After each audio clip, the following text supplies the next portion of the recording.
শাকিব খান অভিনীত বহুল প্রতীক্ষিত সিনেমা তুফান।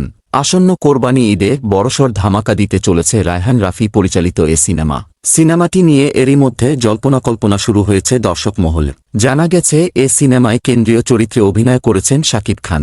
নায়িকা চরিত্রে থাকছেন বাংলাদেশের মাসুমা রহমান নাবিলা ও কলকাতার অভিনেত্রী মিমি চক্রবর্তী। এ সিনেমায় আরও থাকছেন দুই বাংলার জনপ্রিয় অভিনেতা চঞ্চল চৌধুরী, শহীদুজ্জামান সেলিম, ফজলুর রহমান বাবু, গাজী রাকায়েত, একে আজাদ সেতু, হাসনাত রিপনের মতো তারকারা। এক ঝাঁক তারকা নিয়ে বাজিমাত করতে আসছে সিনেমাটি। তবে এখন পর্যন্ত নিশ্চিত হওয়া যায়নি এ সিনেমায় ভিলেন হিসেবে কাকে দেখা যাবে।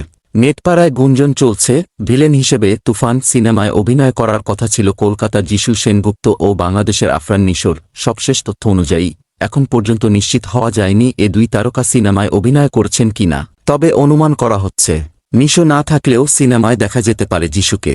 তুফান সিনেমাটি প্রযোজনা করছে এসবিএফ বাংলাদেশ, আলফা আই ও চরকি। এই মুহূর্তে কলকাতায় পুরোদমে চলছে সিনেমার শুটিং। এরপর হায়দ্রাবাদের রামোজি ফিল্ম সিটিতে শুটিং শুরু করার কথা রয়েছে। জানা গেছে খুব শিগগিরই সবাইকে চমকে দিয়ে 1 থেকে 1.5 মিনিটের একটি টিজার অথবা গ্লিম্পস প্রকাশ করা হবে তুফানের, যা আসন্ন কোরবানির ঈদের আনন্দ আরও বাড়িয়ে দিবে সিনেমা প্রেমীদের।